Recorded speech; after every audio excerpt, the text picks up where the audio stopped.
sia-sialah hidup kami di bumi ini Tuhan. Jangan berikan kerinduan Tuhan untuk menguduskan Sabat-Mu Tuhan.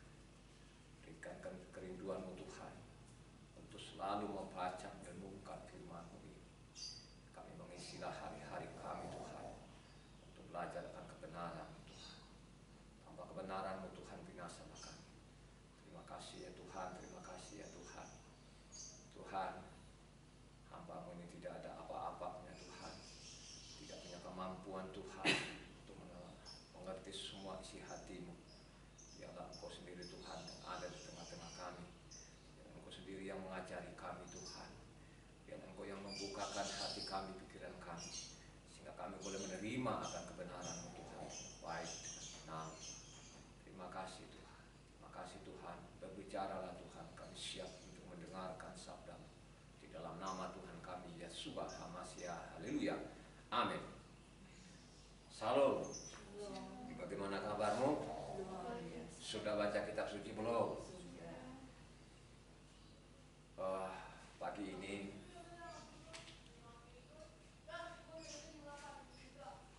kita boleh beribadah untuk menguduskan hari Sabat.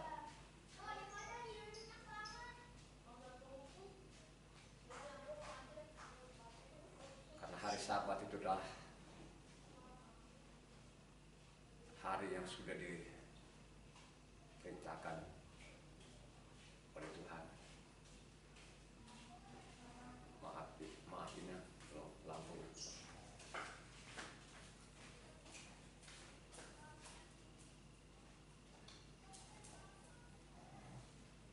Sabat ini kan diperintahkan Tuhan.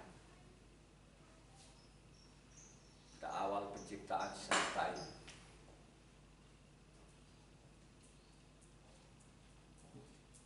Bukan pada waktu ditulis kitab suci ini atau Tauratnya Tuhan itu ada Sabat. Sabat ini sudah diperintahkan Tuhan dari awal penciptaan semesta ini. Tolong satu orang membantu ibu anak baca Kejadian 2 ayatnya 1-3. Karena hari ini pun kita bisa dalam masalah Sabat. Kejadian 2 ayat 1-3. ayat 1-3 dan demikian firman Tuhan. Demikianlah diselesaikan langit dan bumi dan segala isinya. Ketika Tuhan pada hari ke-7 telah menyelesaikan pekerjaan yang dibuatnya itu, berhentilah ia pada hari ke-7 dari segala pekerjaan yang telah dibuatnya itu. Lalu Tuhan memberkati hari ke-7 itu dan menguduskannya. Karena pada hari itulah ia berhenti dari segala pekerjaan penciptaan yang telah dibuatnya itu. Jadi berhentilah pada hari ke-7 dan memberkati. Kata berkat itu apa? Banyak sekali di luar sana berkat itu kekayaan.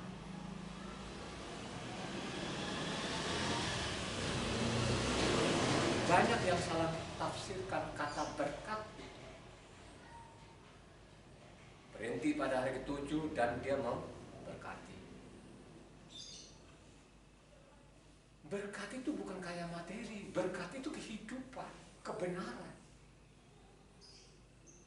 Makanya kalau saudara baca di Ulangan 28 sana ada kata berkat dan ada kata kutuk. Berkat itu orang-orang yang mengikuti firman Tuhan,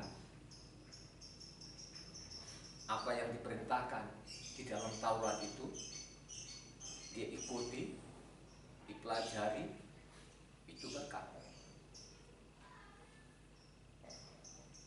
Kutuk itu orang yang menolak namanya perintah Tuhan. Sabat ini perintah Tuhan. Makanya kalau kita baca di Keluaran 20 di sana, di loh batu pertama itu ada Sabat. Jadi loh batu pertama itu adalah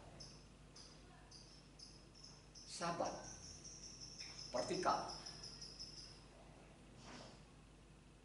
Maka Makanya 10 hukum Taurat itu dari 1 sampai ke 4 itu adalah vertikal Tuhan, sedangkan 5 sampai 10 itulah horizontal manusia.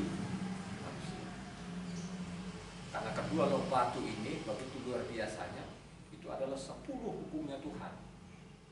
Nah 10 hukum Tuhan inilah sampai sekarang itu dihancurkan. Kita ini masih suasana Pesak. Jadi Pesaknya Tuhan. Jadi perintah Tuhan. Kita ini masih suasana Pesak. Kita sudah masuk di hari yang ke-21, satu roti tidak beragi. Jadi nanti sore hari,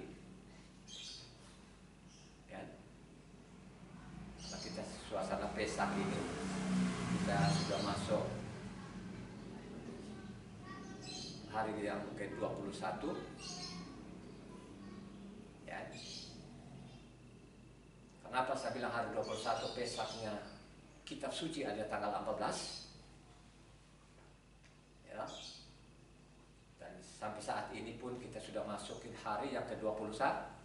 Amin nggak saudara? Ngerti nggak ini? Ya. Jadi sudah sampai ke hari ke-21. Amin gitu. Jangan hari ke-7. Hari ke-7-nya itu kalau dihitung dari 15 ke 21. Kita hitung dari 7-nya itu kan hari Minggu. Hari Minggu tanggal berapa saudara kalau di kalender kitab suci? 15 tambah 14 berapa?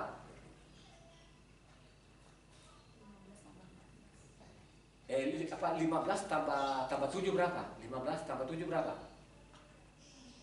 Ya 21 gitu loh, kesusah banget sih jemaatnya. Ya. 15 tambah 7 22. Ya hitungannya kan dari situ kita hitungannya dari kok 15 gitu loh. 7 tambah 14 jadi 21. Nah, luruskan agak keliru tadi saya. Jadi 7 tambah 14 berarti 21. Hitungannya dari tanggal berapa? Ya, jadi 14 mulai 15 itu 15 1 terus sampai 7 berarti hari ini tanggal 21-nya di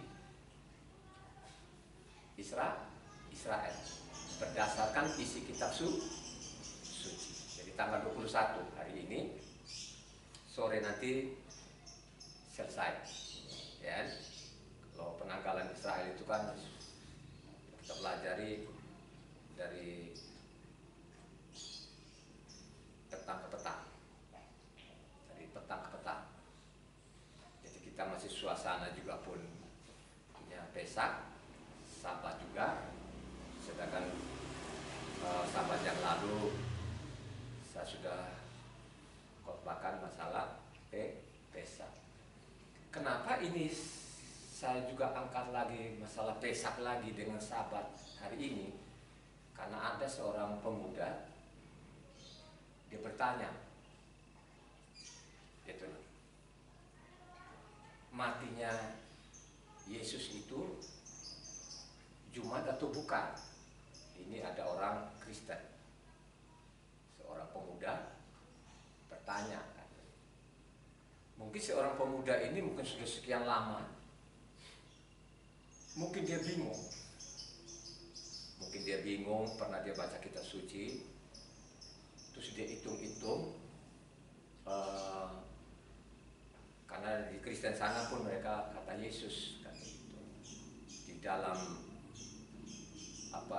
kitab suci atau yang ditulis oleh namanya bangsa Israel ini adalah Yeshua atau Yahweh penyelamat atau Yahweh Shua. Karena bernama Yeshua karena memang dia adalah Yahweh itu yang datang di bumi ini jadi manusia sehingga dia bernama Yahweh. Kenapa saya yakin betul-betul dia bernama Yahweh? Karena ditulis oleh murid-muridnya, aku datang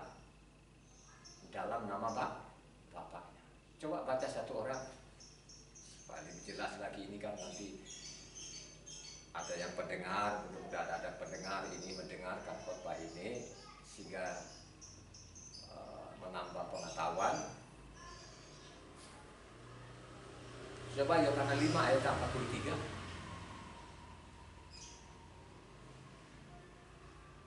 Aku datang dalam nama Bapakku dan kamu tidak menerima aku. Jikalau orang lain datang atas namanya sendiri, kamu akan menerima dia. Aku datang itu dalam nama Bapakku. Hanya persoalannya mungkin sekian tahun itu Bapak itu siapa namanya? Tidak tahu, hanya kata Bapak dan kata Bapak. Ada kata Allah, ada kata Tuhan.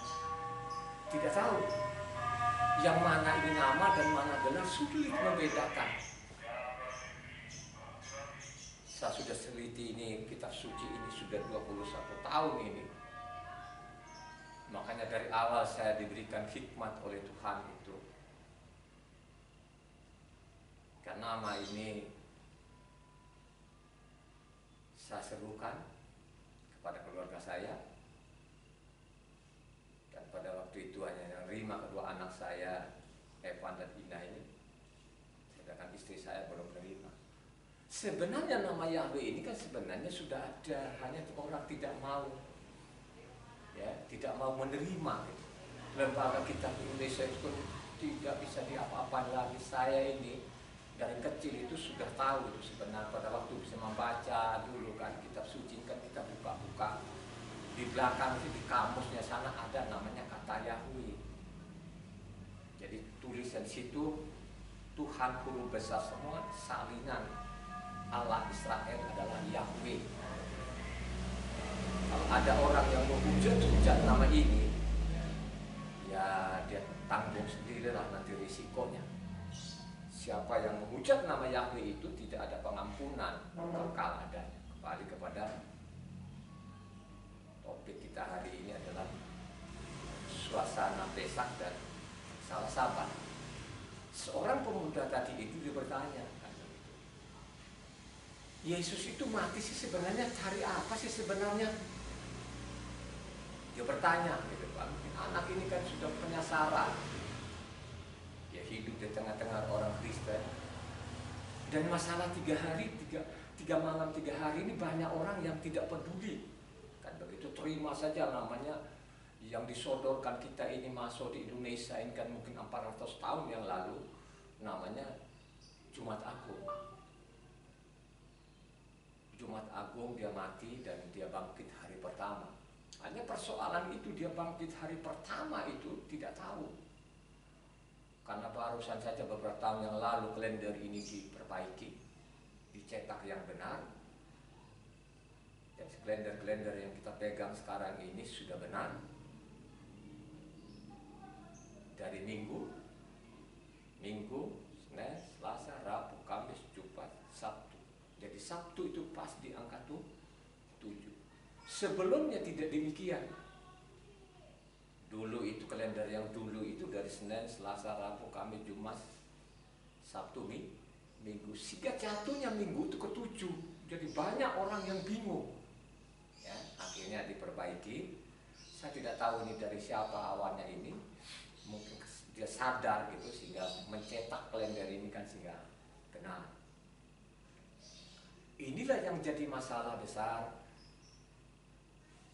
Kapan matinya dan kapan bangkitnya. Nah, seorang pemuda ini sampai malam itu, sampai mau jam 12 malam ini dia bertanya, matinya Yesus itu kan dia pakai Yesus lah. Kita ikutin dulu lah alur pikirannya dia, karena memang dia Kristen ini kan namanya Yesua ini kan tidak tahu. Banyak orang kalau kita dengar kata Yesua ini kan orang langsung itu sesat kan. Itulah yang menjadi masalah besar. Kenapa seperti itu? Karena memang saya tahu orang Kristen itu ini kitab suci sepertinya tidak pernah disenggol. Paling pun kalau dia baca-baca itu dia cari-cari gitu kan tengah-tengah gitu kan, dia cari-cari potong-potong, dia tidak pernah tuntas. Ada lagi yang mengatakan bahwa harus jangan sepotong-sepotong katanya. Paling yang kata sepotong-sepotong itu juga nggak pernah baca. Ini kan kata sepotong-sepotong ini sudah dari mulut ke mulut. Yang sebenarnya itu supaya tidak sepotong-sepotong itu bacalah dari Kejadian sampai Wahyu, sehingga tidak terputus ini. Saya yang baca dari dari Kejadian sampai Wahyu tidak terputus, sehingga saya tahu matinya kapan, bangkitnya kapan. Seorang pemuda tadi mengatakan, ya, karena memang diajarkan di mimbar seperti itu, bukan kitab suci yang mengajarkan. Dari mimbar inilah mengajarkan, atau dari perintah manusia lah ini kata hari Jumat ini, karena memang tidak pernah ada tulisan di dalam dia mati hari Jumat. Dia mati itu hari persiapan. Persiapan yang dimaksud dalam isi kitab suci itu adalah persiapan Sabat Hagadol atau Pesach. Gak ada hari-hari lain di dalam. Jadi matinya dia pada waktu persiapan namanya Pesach ini, dia mati. Jadi saya bilang si anak muda ini memang di dalam kitabnya para rasul atau dikatakan perjanjian baru itu tidak ada tulisannya juga di sana 13. Tidak ada juga tulisannya 14, tidak ada juga 15. Ya, tidak ada kata 16, 17. Hanya yang kita ketemukan di sana adalah bangkitnya pada hari pertama. Bangkit pertama. Dia hanya ada hari pertama. Ya, ini kemarin Pesach yang kemarin kan saya sudah khotbahkan ini karena ini diangkat lagi seorang pemuda. Dan hari ini pun juga bicara masalahnya kita juga Sabat. Ya. Tadi sudah dibacakan oleh saudari Ina tadi Nehemia 13 ayatnya 15 sampai ke 22 itu kan bicara Sabat. Ya. Siapa tokoh yang di Nehemia itu? Dia adalah Nehemia itu sendiri, seorang bupati, bukan seorang nabi dan bukan seorang imam. Dia bupati yang luar biasa. Kembali kita ke kita. Seorang pemuda tadi saya mengatakan, ya, coba mari kita hitung. Kalau pemuda ini merasa penasaran, akhirnya coba kita lihat kitab suci. Minggu itu sebenarnya satu. Kalau tidak salah ini kata minggu ini kan bahasa Portugis. Jadi minggu itu juga satu, hari pertama. Dia kan bangkit hari pertama. Karena minggu itu pada waktu matahari terbit itu mereka ke kuburan. Nah pada waktu ke kuburan itu mayatnya sudah tidak ada, kosong kuburannya. Ya. Jadi kapan bangkitnya? Kalau berdasarkan perkataan Tuhan sendiri, seperti Yona ada di perut bumi, perut ikan 3 malam 3 hari. Begitu juga lah anak manusia itu ada di perut bumi 3 malam 3 hari. Coba baca Yona. Tahu nggak Yona? Yona 1 ayat 17 kalau tidak salah. Terus nanti baca Matitia 12 ayat 40 kalau tidak salah. Coba baca 1 hari buana. Yona 1 ayat 17 itu kan terakhir. Makanya baca kitab suci saudara ya. Maka atas penentuan Yahweh datanglah seekor ikan besar yang menelan Yona, dan Yona tinggal di dalam perut ikan itu 3 hari 3 malam lamanya. Jadi ada Yona itu di perut ikan 3 malam 3 hari. 3 malam 3 hari. Terus?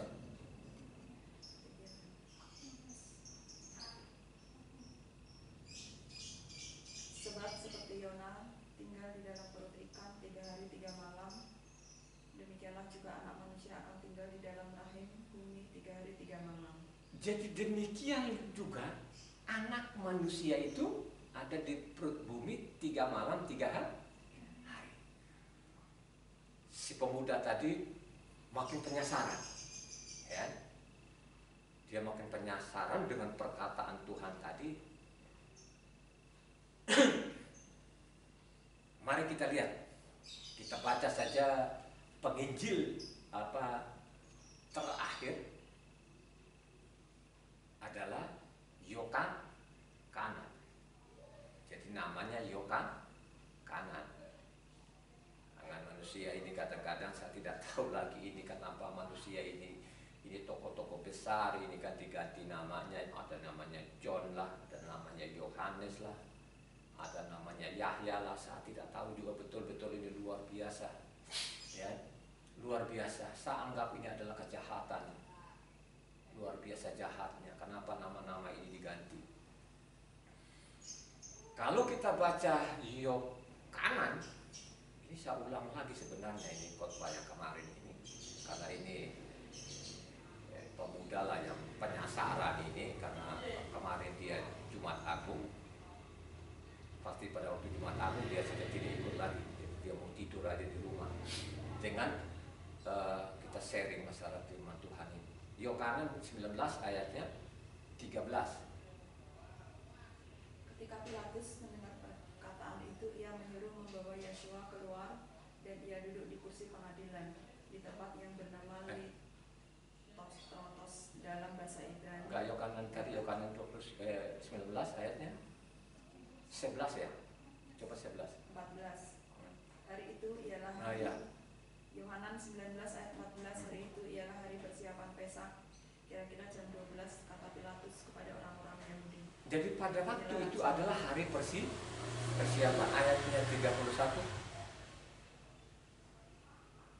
Supaya clear ini. Karena hari itu hari persiapan, dan supaya pada hari Sabat mayat-mayat itu tidak tinggal tergantung pada kayu salib. Sebab Sabat itu adalah hari yang besar. Maka datanglah orang-orang Yahudi kepada Pilatus dan meminta kepadanya supaya kaki orang-orang itu dipatahkan dan mayat-mayatnya diturunkan.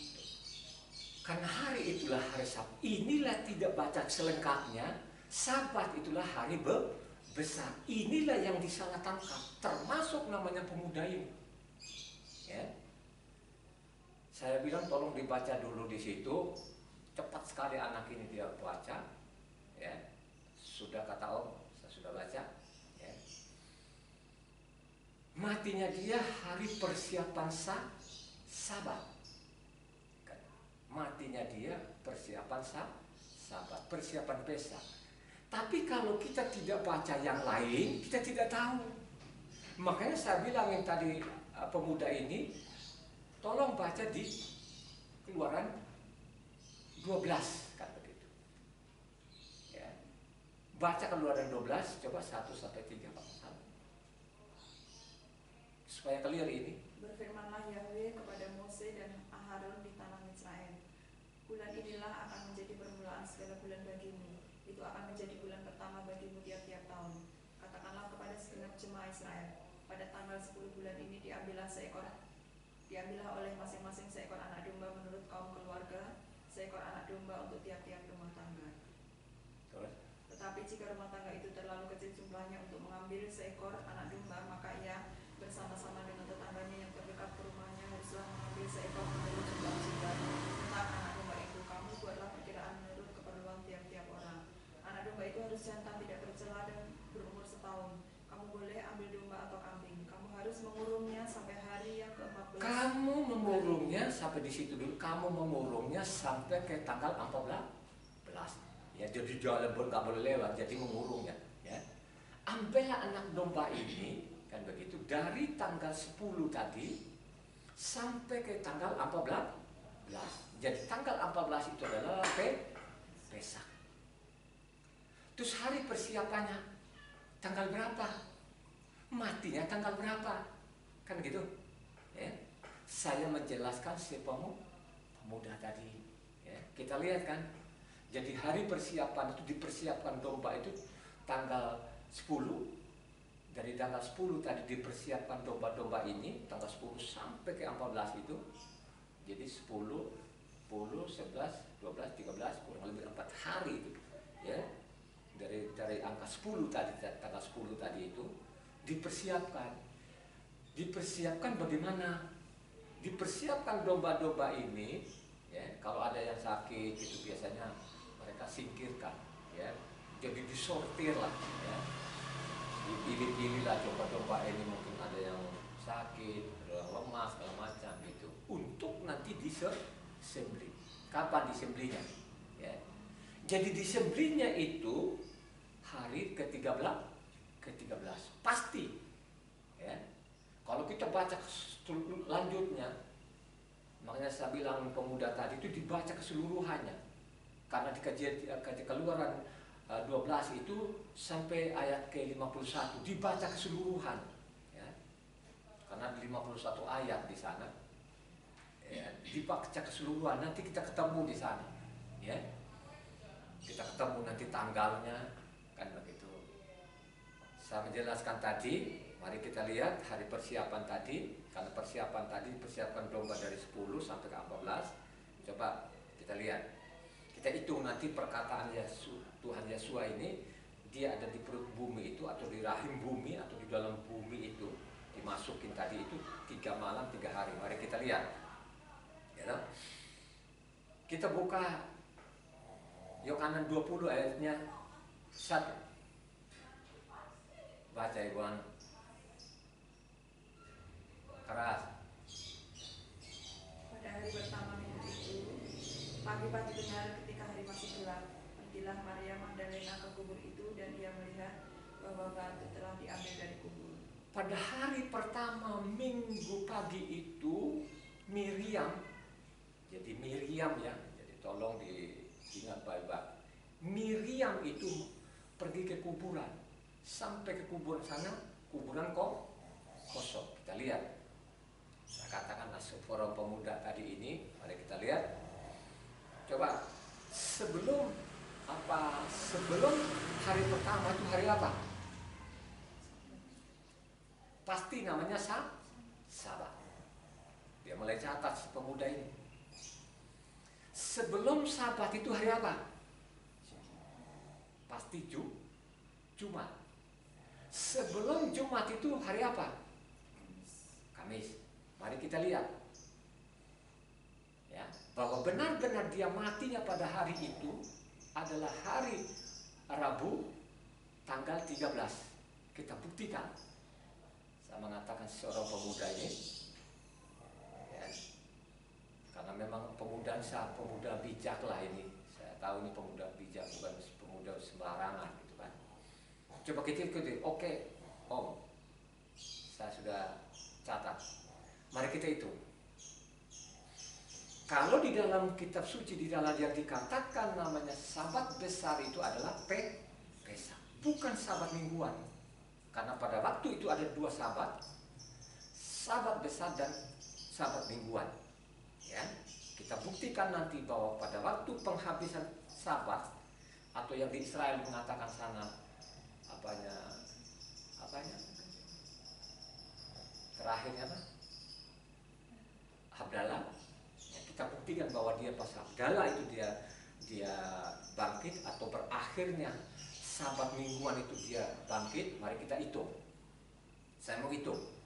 Kita pegang, ya, saya bilang gitu. Dia akan betul-betul tepat nanti bahwa dia betul-betul 3 malam 3 hari di perut bumi itu. Kita lihat. Dia mati hari Rabu. Karena dieksekusi dia jam 12 itu, dinaikin ke salib. Baru jam 3 itu putusnya nyawanya. Jam 3 bukan jam 3 itu bukan jam, kalau dihitung sampai 24 jadi berapa? Jam 3 itu jam 12, jam 13, jam 14, jam 15. Jam 15 itu putuslah nyawanya.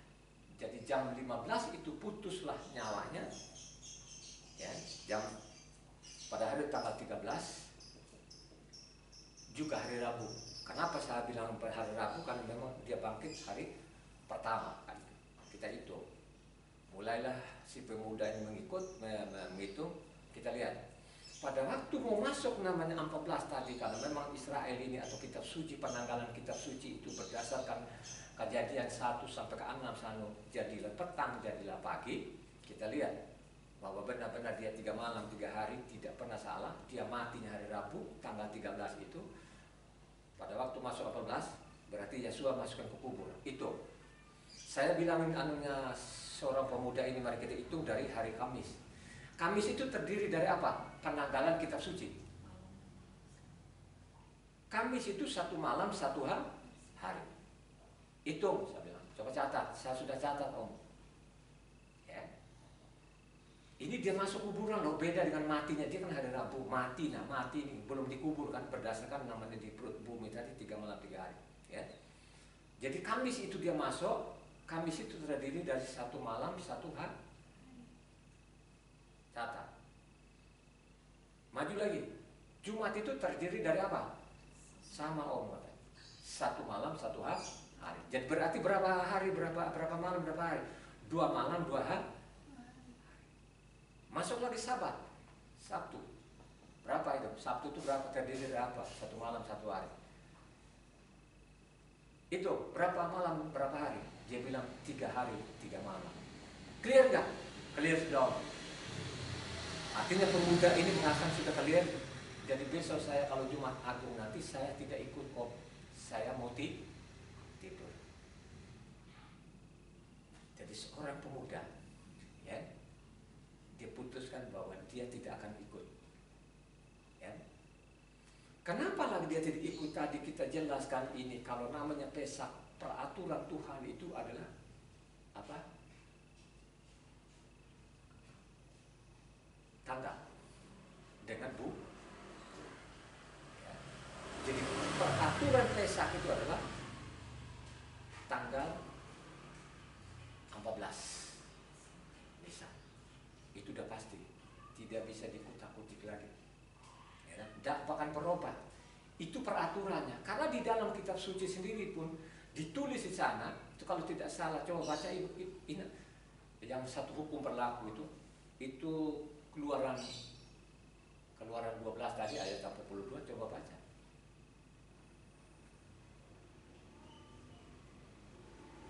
Keluaran 12 ayat 42.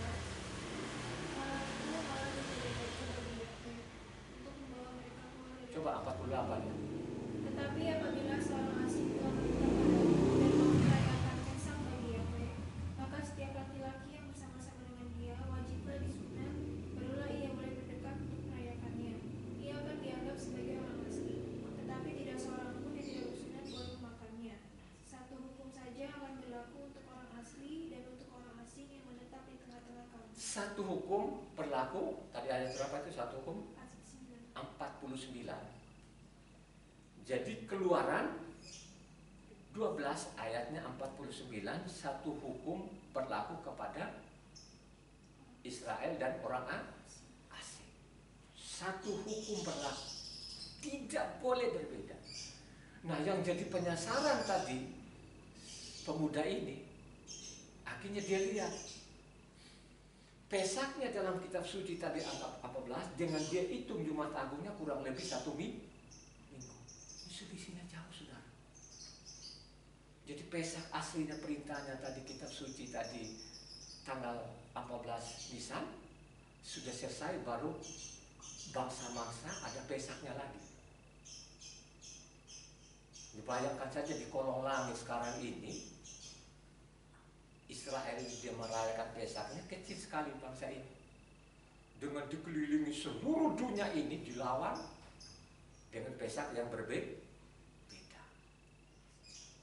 Mulailah dari situ si pemuda ini berpikir. Ya. Akhirnya kita jelaskan tadi Pesaknya kitab suci seperti itu. Dia tidak pernah akan berubah. Jadi mereka pakai tanggal dan bulan. Dan setiap namanya 14 Nisan itu mereka merayakan Pesak. Kenapa saya bilang tadi benar-benar dia ada seperti namanya anak manusia itu, dia ada di bumi 3 malam 3 hari. Karena pada waktu 14 ini, tanggal 14 Nisan ini tadi orang Israel kalau kita baca selengkapnya tadi Keluaran 12 itu, mereka masuk dalam rumah-rumah. Karena tanggal 14 awal apa itu adalah malam.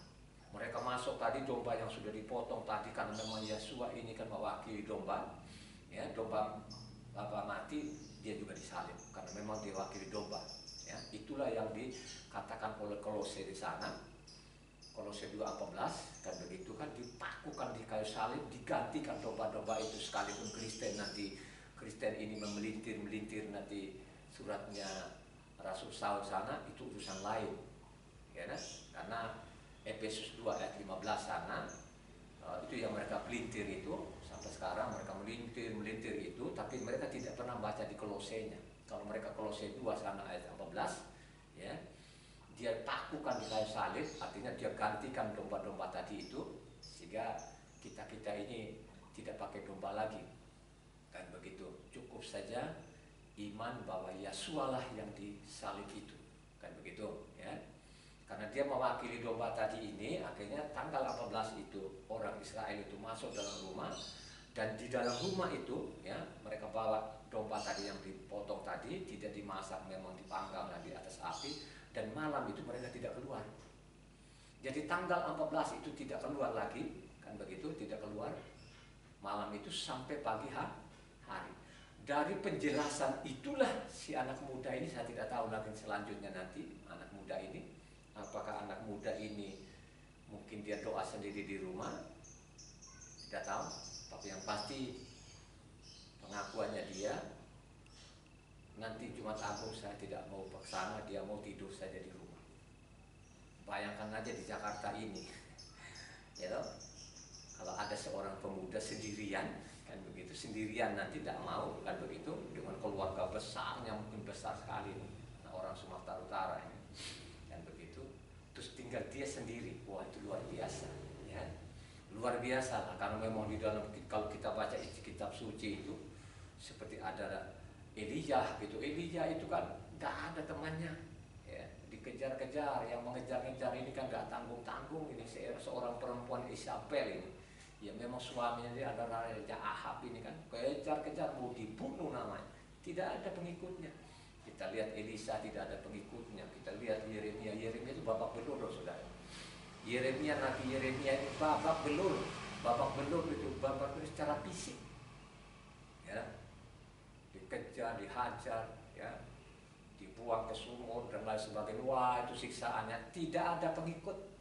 Yeremia itu tidak ada pengikut, itu nabi besar. Ada Yesaya, ada Yeremia, ada Yeskiel ini kan, itu bukan nabi-nabi biasa itu. Kita lihat Yeskiel kan, wah, luar biasa ini dalam pembuangan ini kan, gitu ya. Ya. Itulah fakta. Inilah yang saya khotbahkan juga pada pagi hari ini. Ada seorang pemuda di Jakarta ini yang berapa juta orang, pada waktu nanti dia Jumat Agung, dia tidak akan mau, dia mau tidur aja, katanya dia mau tidur aja deh, ya. Jadi saya bilang, tolong kamu renungkan itu. Yang saya katakan ini bukan kata orang, yang saya katakan ini berdasarkan namanya isi kitab sucinya, ya. Ada pasalnya, ada ayat, benar om, luar biasa kan gitu. Dengan penjelasan, dengan pasal-pasal ayat, ini menjadi renungan, ya, renungan bagi saya, kata si pemuda tadi, ya. Di situ saja masalah pemuda tadi. Marilah kita kembali tadi apa yang sudah dibacakan tadi, masalah Sabat, kan gitu. Masalah Sabat ini, kan begitu. Ini ada masalah besar juga, ya. Masalah besar. Tadi kan sudah dibacakan oleh Ina tadi itu dari Nehemia 13 ayatnya 15 sampai 22. Khususnya Nehemia 8. Coba baca Nehemia 13 ayat 8.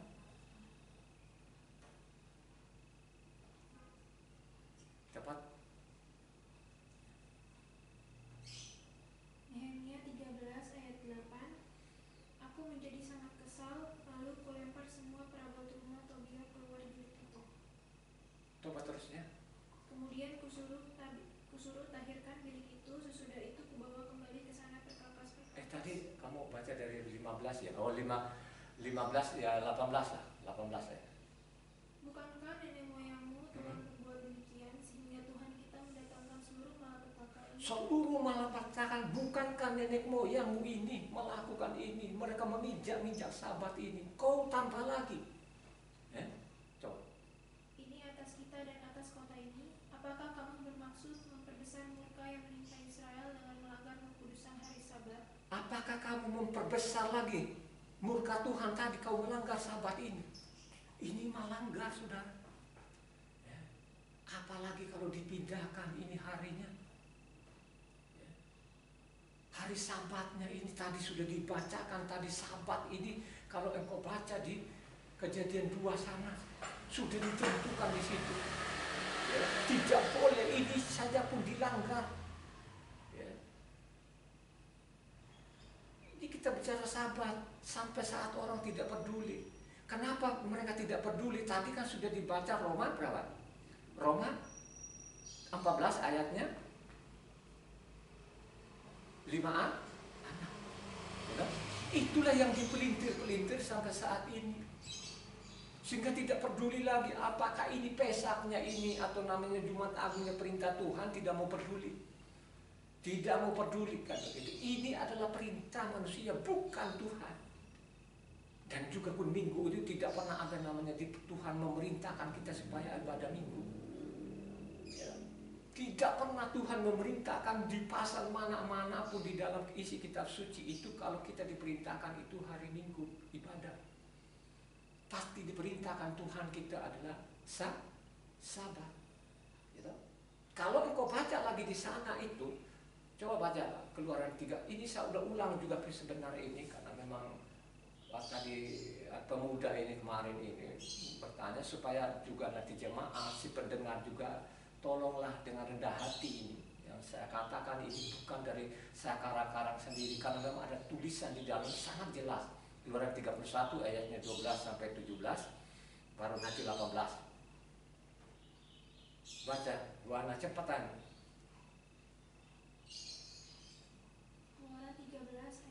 Keluaran 31 ayatnya 12 sampai 18. Berfirmanlah Yahweh kepada Mose, katakanlah kepada orang Israel demikian, akan tetapi hari-hari Sabatku harus kamu pelihara, sebab itulah peringatan antara aku dan kamu turun-temurun sehingga kamu mengetahui bahwa akulah Yahweh yang menguduskan kamu. Haruslah kamu pelihara hari Sabat, sebab itulah hari kudus bagimu. Siapa yang melanggar kekudusan hari Sabat itu pastilah ia dihukum mati, sebab setiap orang yang melakukan pekerjaan pada hari itu, orang itu harus dilenyapkan dari antara bangsanya. 6 hari lamanya boleh dilakukan pekerjaan, tetapi pada hari yang ketujuh haruslah ada Sabat, hari perhentian penuh, hari kudus bagi Yahweh. Setiap orang yang melakukan pekerjaan pada hari Sabat pastilah ia dihukum mati. Maka haruslah orang Israel memelihara hari Sabat dengan merayakan Sabat turun-temurun menjadi perjanjian kekal antara aku dan orang Israel. Maka inilah suatu peringatan untuk selama-lamanya, sebab 6 hari lamanya Yahweh menjadikan langit dan bumi, dan pada hari yang ketujuh ia berhenti bekerja untuk beristirahat. Dan Yahweh memberikan kepada Mose setelah ia selesai berbicara dengan dia di Gunung Sinai kedua loh hukum Tuhan, loh batu yang ditulis oleh jari Tuhan. Jadi sebelum keluar batu ini, kedua loh batu ini diserahkan kepada diperingatkan dulu. Ingat baik-baik ya.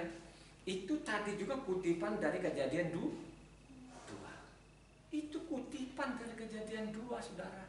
Jadi sebelum kedua loh batu ini diserahkan kepada ke tangan namanya Mose ini, peringatkan dulu, entar dulu ya. Sebelum saya serahkan kedua loh batu, entar dulu. Ingat ya. Hari-hari Sabatku itu ingat. Nah, dia bilang hari-hari Sabatku termasuk juga namanya tadi Pesak ini. Ya, itu Sabat Hagedol namanya atau Pesak. Harus berhenti, harus dirayakan. Gitu. Apalagi namanya Sabat mingguannya. Tidak boleh. Ya? Sangat tidak boleh. Tidak benar-benar Tuhan mengizinkan itu. Tidak boleh. Ini sudah ancaman. Tuhan tidak pernah menganulir perkataannya tadi namanya Keluaran 31. Tidak akan menganulir itu ada ancamannya. Apakah Profesor Doktor sini tak pernah baca nggak? Pasti 100%. Ya, dia profesor kan satu kitab bisa dia hafal. Kok tidak mau sama sekali melakukan apa yang diperintahkan oleh Tuhan? Ya. Padahal ini kan namanya Sabat, ini kan kedua loh batu pun juga ditulis. Kalau batu pertama loh, masalah Sabatnya ini di loh batu pertama. Coba bayangkan loh batu pertama ini mereka hancurkan. Nama Yahweh tidak ada lagi. Itu mereka gantikan, tidak tahulah. Kadang-kadang dia bernama Tuhan, huruf besar semua. Kadang-kadang dia bernama Allah, huruf besar semua. Jadi si pembaca bingung. Sehingga pemuda tadi kan waktu mendengar seperti itu, besok saya mau tidur aja. Gitu. Apakah itu dia mau resiko mati? Tidak, saudara. Karena ada ancamannya di dalam. Siapa yang melanggar, Sabatnya hukuman mati. Betul sekarang. Tidak ada yang menggorok-gorok leher kita, tidak. Secara rohani itu orang sudah mati. Kenapa saya bilang? Ya, kita faktanya, melalui penyakitnya, susah disembuhkan dan lain sebagainya. Kalau kau baca namanya di Ulangan 28 sana itu, wah itu sangat mengerikan. Ya. Tidak sesuai yang tertulis di dalam gua kasih bermacam-macam penyakit, susah disembuhkan, susah diobat. Gitu. Bermacam-macamlah malapetaka lah saya datangkan. Tapi si manusia ini yang ada di kolong langit ini, bayangkan saja ini kan berapa miliar orang yang merayakan seperti itu. Terus mereka abaikan namanya perintah. Ini perintah Tuhan. Ya. Apakah kalian mau tambah lagi, kata Nehemia tadi, mau tambah lagi, nenek moyangmu sudah seperti itu. Nenek moyangmu seperti itu. Tambah lagi. Ya. Mau ditambah beban lagi. Enggak kapok juga kalian ini. Pada waktu Nehemia itu dalam penjajahan atau sudah merdeka mereka? Yang menjajah mereka itu mereka sendiri atau bangsa lain? Bangsa siapa? Bangsa Babel, Persia, saudara. Dalam genggaman mereka, dia seorang bupati. Makanya Nehemia dibaca ini. Baca keseluruhan nama Nehemia. Nehemia itu luar biasa. Bupati itu yang tidak mau terima upah, saudara. Tidak mau. Dia tolak. Sebenarnya saya punya hak, tapi saya nggak mau. Saya lihat rakyat begitu sengsaranya ini. Sebelum dia, bupati-bupati yang lain bebankan rakyat, mereka sewenang-wenangnya, termasuk imam-imamnya. Kalau engkau baca tadi, namanya Nehemia 13 tadi, sebelum di atas itu, mulai dikorupsi namanya perpuluhan ini, mulai digoreng namanya perpuluhan ini. Perpuluhan yang mereka goreng. Ya, mereka tidak sampai lagi pelayan-pelayan di dalam ini untuk melayani Tuhan, tidak ada lagi. Ya. Pemimpin-pemimpinnya, imam-imamnya ini mereka lakukan kejahatan perpuluhan, iya, kejahatan juga masalahnya tadi Sabatnya. Makanya kalau ada orang-orang pengkhotbah di mimbar dari dulu saya perhatikan, ya, mereka tidak ambil dari situ, mereka tidak ambil dari bilangan, ya, mereka tidak mau dari situ, ya, mereka ambil apa? Zekaria, gitu. Bukan Zekaria, Malia. Mereka ambil Malia, mereka menggebu-gebukan gitu kan. Wah, bawalah perpuluhan. Ya. Kalau engkau baca dari situ baru ketahuan ternyata Maliaki ini kan, dia mengatakan perbuatan tadi yang ditulis oleh Nehemia. Gitu. Nehemia dengan Maliaki ini kan sama zamannya. Gitu. Itulah yang diungkap lagi sana Maliaki, ya. Karena perbuatan imam-imam ini mereka menggoreng namanya perpuluhan. Ini ada kerusakannya yang luar biasa, dari kerusakan dan sampai saat ini, ya. Sehingga seorang pemuda ini saya lagi merenung betul-betul, ya. Ya. Sama persis dengan saya pun dulu. Bagaimana dulu saya keluar, ya, saya tidak mau lagi bergabung. Bagaimana saya mau bergabung sedangkan nama Yahweh lain, ya, yang disembah Abraham, Yakob, Ishak dan Yakob ini mereka tidak mau lagi, tidak mau sebut, malah dibilang itu namanya Yahweh itu setan. Coba kan, apa enggak miris dengan seorang pemuda ini? Sampai sebayangkan saja Saya kemarin mungkin saya agak lebih tua lah waktu saya menerima nama Yahweh ini.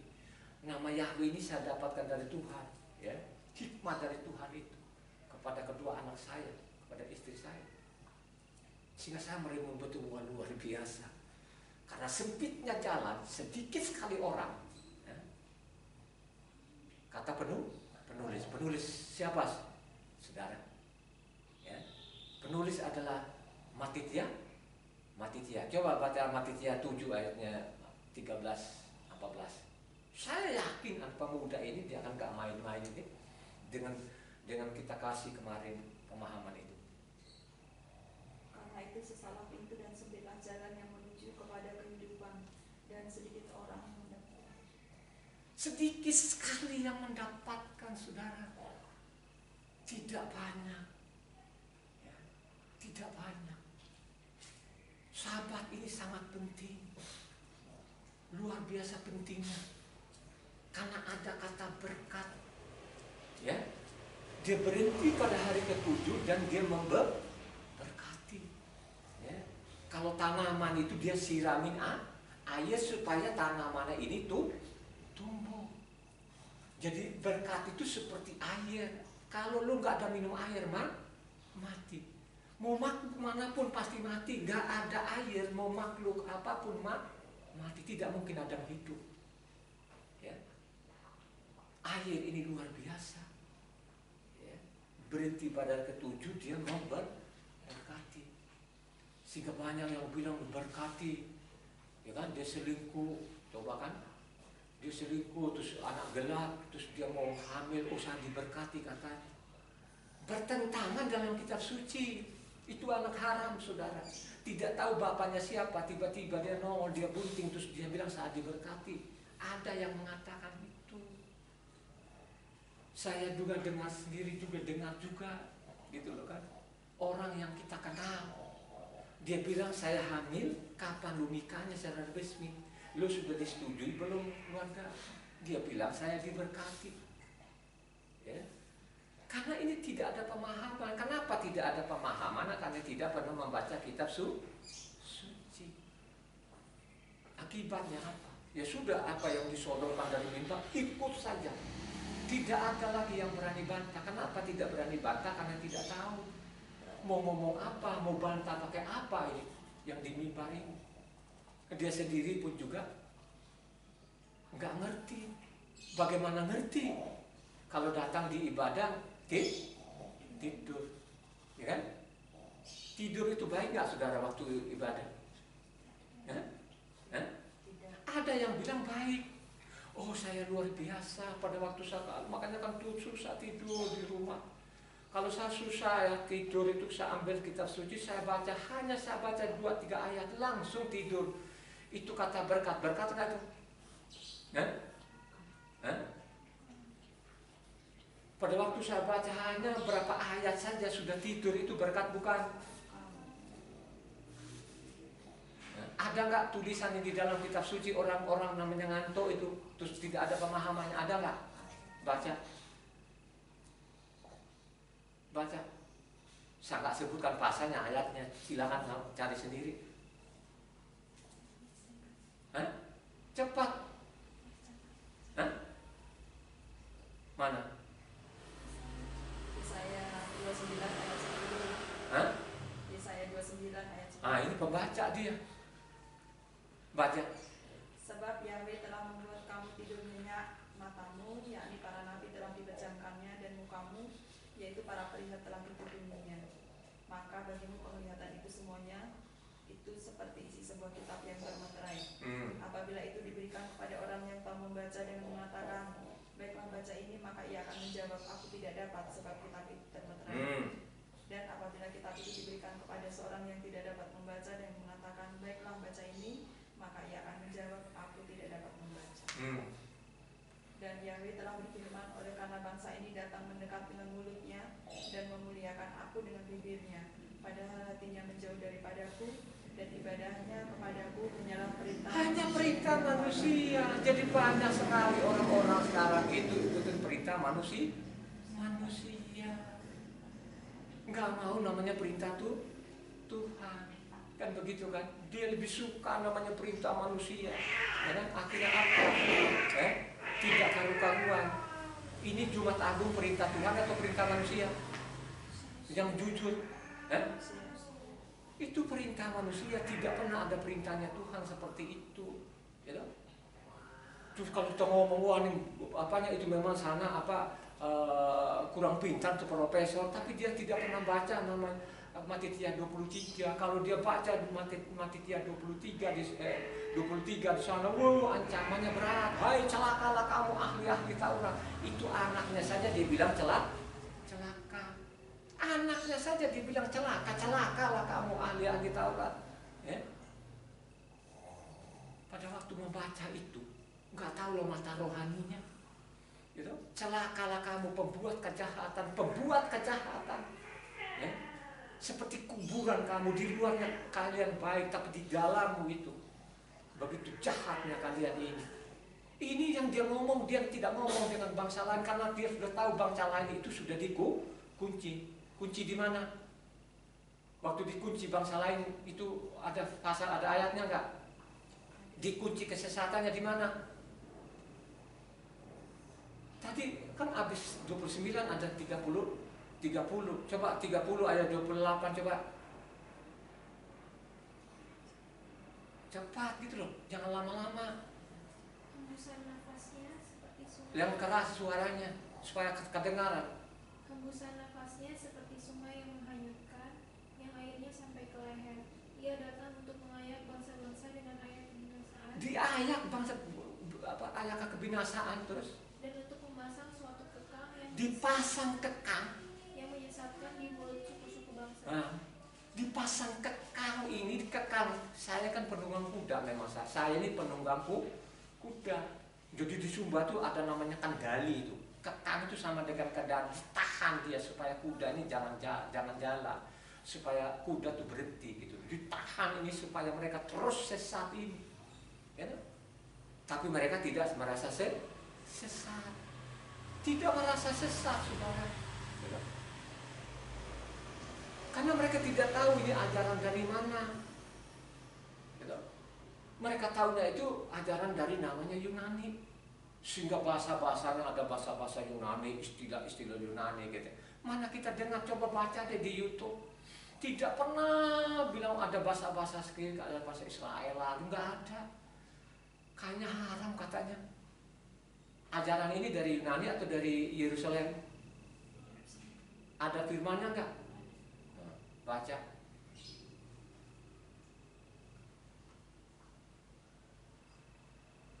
Cobalah Mika 4 ayat 1-2 dari situ dulu lah. Kalau lama kalian ini. Ya? Akan terjadi pada hari-hari yang terakhir, gunung rumah Yahweh akan berdiri tegak mengatasi gunung-gunung dan menjulang tinggi di atas bukit-bukit. Bangsa-bangsa akan berduyun-duyun ke sana, dan banyak suku bangsa akan pergi serta berkata, mari kita naik ke gunung Yahweh, ke rumah Tuhan Yakob, supaya Ia mengajar kita tentang jalan-jalannya dan supaya kita berjalan menempuhnya, sebab dari Sion akan keluar pengajaran dan firman Yahweh dari Yerusalem. Wah, jadi firman dari mana? Yerusalem. Yakin betul-betul? Bukan dari Yunani kan? Coba baca Yesaya 2 ayat 1 sampai berapa tuh? 4 atau 3? Coba baca. Cepat. Firman yang dinyatakan kepada Yesaya ben Amos tentang Yehuda dan Yerusalem akan terjadi pada hari-hari yang terakhir. Gunung tempat rumah Yahweh akan berdiri tegak di hulu gunung-gunung dan menjulang tinggi di atas bukit-bukit. Segala bangsa akan berduyun-duyun ke sana, dan banyak suku bangsa akan pergi serta berkata, mari kita naik ke gunung Yahweh, ke rumah Tuhan Yakob, supaya Ia mengajar kita tentang jalan-jalannya dan supaya kita berjalan menempuhnya, sebab dari Sion akan keluar pengajaran dan firman Yahweh dari Yerusalem. Ia akan menjadi hakim antara bangsa-bangsa dan akan menjadi wasit bagi banyak suku bangsa. Sampai di situ. Jadi firman dari mana? Yerusalem. Nah, yang mengatakan situ Nabi siapa? Yesaya dengan Mika sama zaman enggak? Berhenti kan? Ya. Saya seorang pembaca sama zamannya. Karena dari Yotam sampai Hizkia. Ya, jadi sejaman dengan Mika dengan Yesaya. Yesaya. Kan begitu ya. Yesaya, Mika kan dari Yotam sampai Yeski. Begitu juga di Yesaya juga. Dari Yotam sampai ke Hizkia. Ini nabi-nabi yang menulis ini. Ya. Itu siapa? Apakah nanti kita berduyun-duyun itu ada syaratnya nggak? Kita ke Yerusalem. Kan katanya banyak bangsa-bangsa berduyun-duyun. Ada syaratnya atau tidak ada syaratnya? Punya syarat nggak? Nah, mana syaratnya? Nggak tahu. Baca dulu lah. Baca dulu di Pemazmur. Jadi seorang pemazmur ini, pemazmurnya seorang Daud. Daud pemazmur luar biasa lah. Jadi pemazmur ya, penyanyi lah, penyanyi mungkin suaranya juga bagus kali. Coba Pemazmur 15 ayatnya 1 sampai 3 kalau nggak salah. Mazmur Daud. Yahweh, siapa yang boleh menumpang dalam kemahmu? Siapa yang menumpang dalam kemahmu? Terus? Siapa yang boleh diam di gunungmu yang kudus? Siapa yang diam di gunungmu yang kudus? Yaitu dia yang berlaku tidak bercela.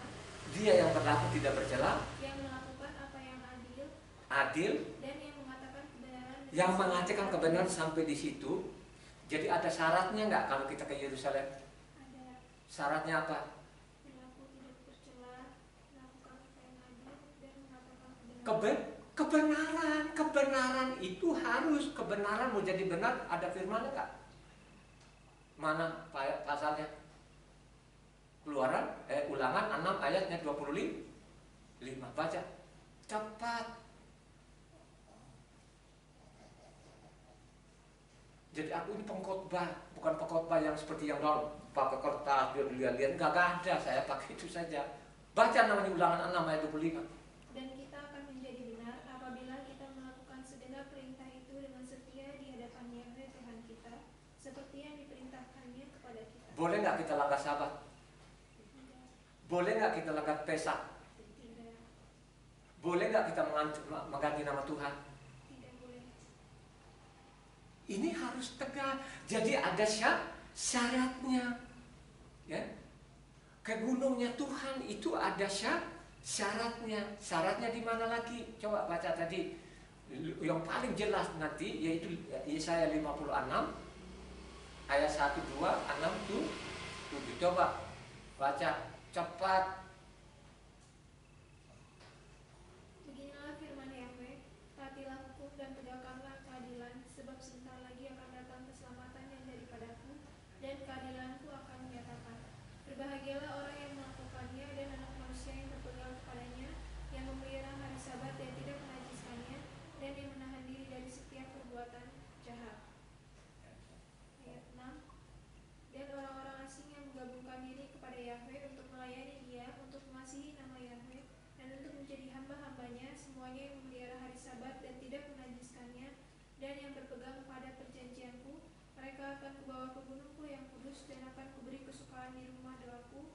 Aku akan berkenan kepada korban-korban perkara dan korban-korban sembelihan mereka, yang dipersembahkan di atas mezbahku, sebab rumahku akan doa bagi segala bangsa. Wah, rumah doa segala bangsa. Tapi ada syaratnya. Syaratnya apa tadi? Masalah Sabat.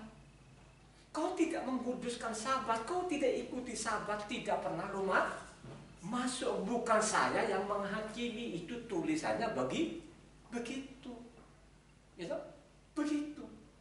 Makanya kalau engkau baca di sana Matthias 5 ayat 20, coba cepat baca. Baca cepat. Matthias 5 ayat 20. Maka aku berkata kepadamu, jika hidup keagamanmu tidak lebih benar daripada hidup keagamaan ahli-ahli Taurat dan orang-orang Farisi, sesungguhnya kamu tidak akan masuk ke dalam kerajaan surga. Kamu tidak lebih benar dengan ini imam-imam ini, ahli-ahli Taurat ini, kamu tidak masuk. Lebih benar itu maksudnya apa? Coba saya tanya jemaat. Kalau kamu tidak lebih benar dari mereka, benar, lebih pintar, lebih benar, sama nggak? Beda atau sama? Beda. Beda kan? Ya. Benar yang dimaksudkan tadi yang sudah dibaca oleh saudara Ina tadi, Ulangan 6 ayat 25. Kalau kamu mau jadi benar, ikuti saja perintahnya. Perintahnya seperti sabatnya, seperti pesaknya, seperti pondok daunnya, kan gitu kan, ya. Nama Tuhannya, kan begitu kan, ya. Itulah namaku, itulah sebutkanku turun temurun, itu ikuti saja, kan begitu, ya. Itu yang dimaksud. Makanya kalau engkau baca tadi Matius 5, tadi kalau dari 17, coba sampai 19. Janganlah kamu menyangka bahwa aku datang untuk Jangan kamu menyangka aku datang ini untuk meniadakan Taurat atau kita para nabi. atau kita para nabi. Aku datang bukan untuk meniadakannya, Bukan untuk meniadakan, melainkan untuk menggenapi. menggenapi. Karena aku berkata kepadamu, sesungguhnya selama belum lenyap langit, Sebelum langit bumi lenyap, satu iota pun tidak bisa ditiap. Terus? tidak akan ditiadakan dari hukum Taurat sebelum semuanya terjadi. Karena itu siapa yang meniadakan salah satu perintah hukum Taurat sekalipun yang paling kecil dan mengajarkannya demikian kepada orang lain, ia akan menduduki tempat yang paling rendah dalam kerajaan sorga. Tetapi siapa yang melakukan dan mengajarkan segala perintah-perintah hukum Taurat, ia akan menduduki tempat yang tinggi di dalam kerajaan sorga. Sabat dengan Pesak itu kecil atau besar? Hah? Dosa ringan atau dosa berat? Yang jelas saja, kalian tegas. Kalau mau berat ringan bilang berat, kalau enggak akan dosa, bilang aja. Kalau kau tegas itu berat, itu mati, itu ada tulisannya begitu. Jadi ada syaratnya. Ya, siapa saja yang melanggar, yang mengabaikan, ini ada hukuman yang berat sekali, sangat berat. Ya. Makanya kalau dengar firman Tuhan itu jangan bosan. Kan begitu, ya. Apalagi kalau kita baca, kan sering sekali saya angkat namanya Mazmur 147 ayat berapa? Ya, bangsa-bangsa itu tidak mengenal. Ada nggak tulisannya? Ya itu tadi 147 Mazmur ayat 20. Baca ini biar lengkap-lengkap. Ini kan diulang-ulang ini. Kenapa saya ulang-ulang? Ya itu tadi, dosa ini terus berjalan. Mazmur 147 ayat 20. Ia tidak berbuat demikian kepada segala bangsa dan hukum-hukumnya tidak mereka kenal. Tuh kan, karena tidak kenal tadi hukum, akhirnya mereka bikin hukum sendiri. Mereka bikin hukum sendiri. Ya. Coba kalau kita baca kan apa yang dilakukan oleh namanya Yerobeam. Kejadian 2 Raja-Raja 12 ayatnya 38 ini jawab.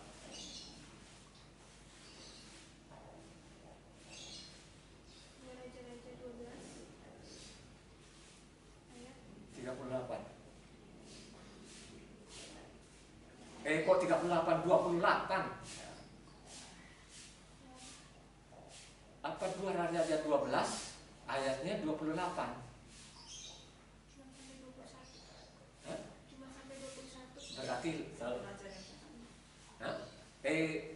kok 2 Raja-Raja, 1 Raja-Raja 12, sorry lah. Ya, sorry Bang. 1 Raja-Raja 12 ayatnya 28. Sesudah dia menimbang, maka raja membuat 2 anak lembu jantan dari emas, dan ia berkata kepada mereka, sudah cukup lamanya kamu pergi ke Yerusalem. Hai Israel, lihatlah sekarang ilah-ilahmu yang telah menuntut engkau keluar dari tanah Mesir. Lalu ia menaruh lembu yang satu di Betel dan yang lain ditempatkannya di Dan. Maka hal itu menyebabkan orang berdosa, sebab rangkaian pergi ke Betel menyembah patung yang satu dan ke Dan menyembah patung yang lain. Ia membuat juga kuil-kuil di atas bukit-bukit pengorbanan dan mengangkat imam-imam dari kalangan rakyat yang bukan dari Bani Lewi. Kemudian Yerobeam menentukan suatu hari raya pada hari loh, coba. pada hari yang ke-15 bulan ke-8 sama seperti hari raya yang di Yehuda, dan ia sendiri naik tangga mesbah itu. Begitulah dibuatnya di Betel, yakni ia mempersembahkan korban kepada anak-anak lembu yang telah dibuatnya itu, dan ia menugaskan di Betel imam-imam bukit pengorbanan yang telah diangkatnya. Ada akibatnya enggak? Yang dia lakukan tadi Yerobeam ada akibatnya enggak? Mati konyol enggak? Itulah si anak muda tadi, tanpa takut lagi. Akhirnya siapa yang habis? Yerobeam, keluarganya habis, lenyap, itu mati, enggak akan karuan. Habis Yerobeam siapa? Baisa. Raja Baisa, keluarganya lenyap, habis. Habis Baca siapa lagi? Ahab. Habis, anaknya semua habis di ludes itu. Ya. Makanya kalau kau baca nanti 2 Raja-Raja 17 di sana, disitulah berakhirlah semua orang Israel utara oleh ulah daripada Yerobeam, ya. Mau sudah membuat patung tadi, inilah Tuhanmu yang menuntun engkau dari Israel, kan begitu dianggap namanya Yahweh itu seperti anak sapi. Terus dia bikin lagi ibadah baru ya tadi pondok daun itu tanggal 15 bulan apa? Aslinya 7 kan? Dia ganti ke 8. Begitu juga lah sekarang ada yang sekarang Pesak. Kita Pesak awal dia bilang akhir, dia bilang Erepnya. Saya tidak tahu lagi otaknya itu di dalam salah amati lagi. Ya. Awal itu ya awal 14 itu ada akhirnya kan begitu loh kan. Ya. Dan gitu 14 itu kan dihitung dari matahari terbenam ke terbenam. Clear kan, nggak usah dibawa-bawa kemana lagi, itu jangan dikait-kaitkan 15 dengan 14 ya 14, 15 kan gitu. Itulah kebenaran ya. Tidak ada yang lain kecuali kita baca kitab suci. Bacalah, renungkan baik-baik. Aku datang itu bukan meniadakan Taurat, 1 iota, 1 titik tidak gitu kan. Coba Luka lagi, Luka tadi Luka 16 ayatnya 16 sampai 17. Kan sama itu dengan Matitia 5 itu. Hukum Torah dan kitab para nabi berlaku sampai kepada zaman Yohanan. Dan sejak waktu itu kerajaan Tuhan diberitakan dan setiap orang menggagahi, diserong, dihancurkan, berebut memasukinya. Lebih mudah langit dan bumi lenyap daripada 1 titik dari hukum Torah batal. Mendingan lelang langit dan bumi ini apa pada waktu itu apa yang terjadi? Karena mereka sudah ada namanya kitab tandingan. Kita tandingan apa pada waktu itu? Zaman Yesua ada kitab apa? Yang mereka sudah bikin adalah Talmud. Ya. Talmud itulah dia bilang dari ini sampai ini sekarang itu mereka menggagahi itu apa? Memperkosa, memaksakan. Jadi kebenaran ini diputar balik sendiri ini itu. Kalau anaknya tadi kan begitu diputar balik, diperkosa, maka dia bilang biarpun lu mau perkosa kayak apapun, gak bilang aku datang ini bukan 1 iota 1 titik pun tidak akan tiadakan. Tetap namanya Taurat itu kokoh sampai selama-lamanya.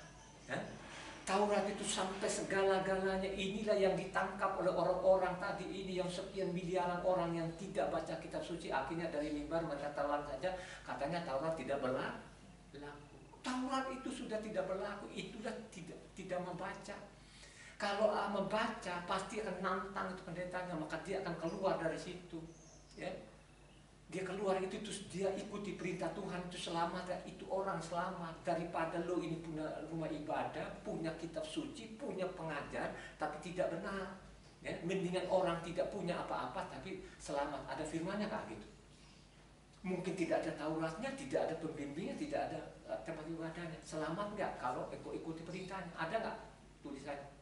Baca Roma 2 ayat 14-15 cepat.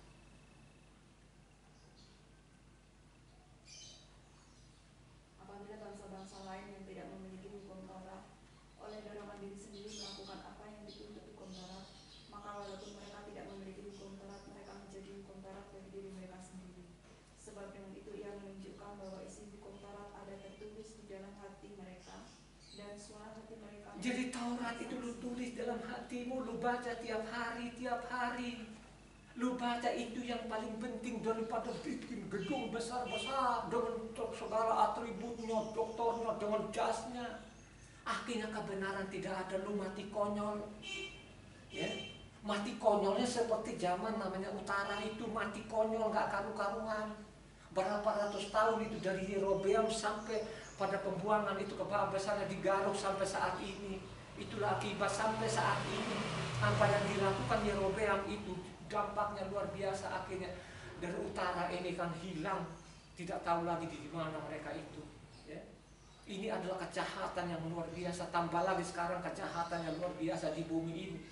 Akhirnya di Eropa sana kan nggak ada lagi tempat-tempat ibadah yang mereka buang sudah. Bagaimana mau tidak dijual, gimana? Ya, Bagaimana orang bingung, akhirnya hanya ngaku-ngakunya Kristen, giliran nanti apanya Pesaknya baru dia bilang Jumat Agung.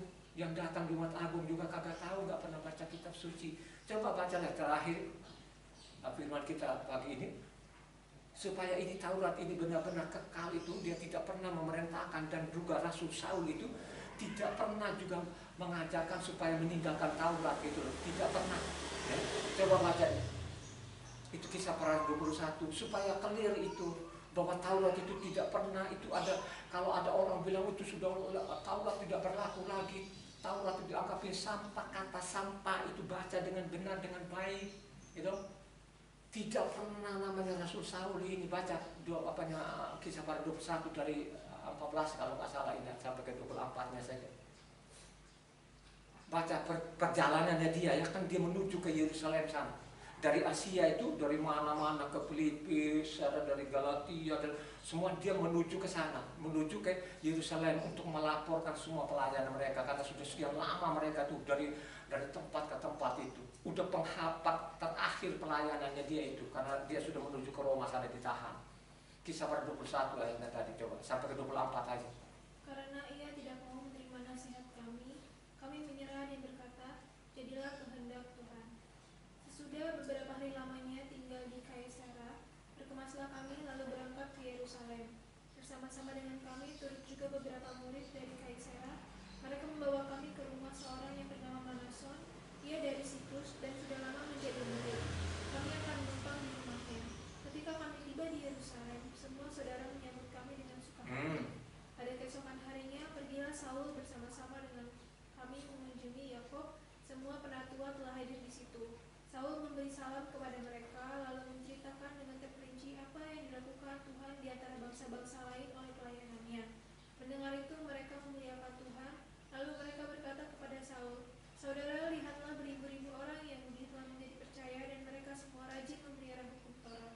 Tetapi mereka mendengar tentang engkau, bahwa engkau mengajar semua orang Yahudi yang tinggal di antara bangsa-bangsa lain untuk melepaskan hukum Mose, sebab engkau mengatakan supaya mereka jangan menyunatkan anak-anaknya dan jangan hidup menurut adat istiadat kita. Jadi, bagaimana sekarang? Tentu mereka akan mendengar bahwa engkau telah datang kemari. Sebab itu, lakukanlah apa yang kami katakan ini. Di antara kami ada 4 orang yang bernazar. Bawalah mereka bersama-sama dengan engkau, lakukanlah pertahiran dirimu bersama-sama dengan mereka, dan tanggunglah biaya mereka, sehingga mereka dapat mencukurkan rambutnya. Maka semua orang akan tahu bahwa segala kabar yang mereka dengar tentang engkau sama sekali tidak benar, melainkan bahwa engkau tetap melihara hukum Taurat. Maupun kau tetap melihara namanya Taurat. Ini kan perjalanan dia ke Yerusalem. Ya, dari pelayanannya dari mana-mana, dari Galatia, dari Efesus, dari Filipi, dari Tesalonika, itu kan perjalanan mereka datang di sana itu terakhir. Makanya kalau kau baca selanjutnya 22, 23 itu dia tidak kemana-mana lagi, tidak di luar lagi, sudah dikandangi di dalam, sudah di penjara sampai namanya Kisah 28 dia sudah di Roma di sana. Di Roma sana ada 2 tahun di sana itu. Makanya kitab suci ini disusun dengan benar, dengan baik itu kan. Makanya dari Matitia, Markos maupun Luka, Yohanes, baru Kisah Para Rasul, baru namanya Roma. Sebenarnya ini kan sudah clear ini, itu kan. Jadi kalau ada orang membaca seolah-olah ini udah Galatia segala macam, oh beda lagi zamannya apa yang ditulis Kisah Para Rasul itu namanya bodoh.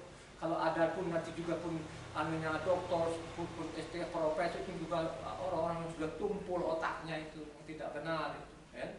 Gitu. Jadi tidak pernah ada dalam kitab suci maupun Yesua sendiri datang di bumi satu titik ini saya tidak mendinggal langit bumi itu lenyap daripada lu hilangkan sabatku, lu hilangkan namanya pesakku, lu bikin pesak sendiri, peraturan sendiri, gak mau, tidak mau.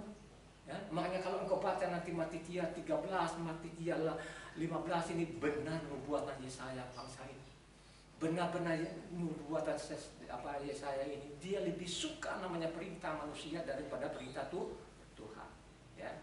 Jadi itulah pada pagi hari ini, sahabat ini, biarlah ini firman ini yang pagi ini siapapun yang mungkin mendengar nanti firman ini, marilah merenungkan benar-benar secara pribadi, ya, Karena dia tidak pernah menuntut engkau, no, berapa kali kau masuk ibadah, terus gedungmu sekitar berapa, tapi hanya yang dia tuntut di dalam sesuai dalam Kisah Para 10 ayat 35 terakhir, Kisah Para Rasul 10 ayat 35 yang terakhir, supaya pendengar ini nanti ini merenungkan Kisah Para 10 ayat 35. Setiap orang dari bangsa manapun yang takut akan Dia dan yang mengamalkan kebenaran berkenan kepadanya. Jadi setiap bangsa manapun yang mengamalkan kebenaran ini, ya, akan selamat, gitu kan? Karena ini kan ada korelasinya dengan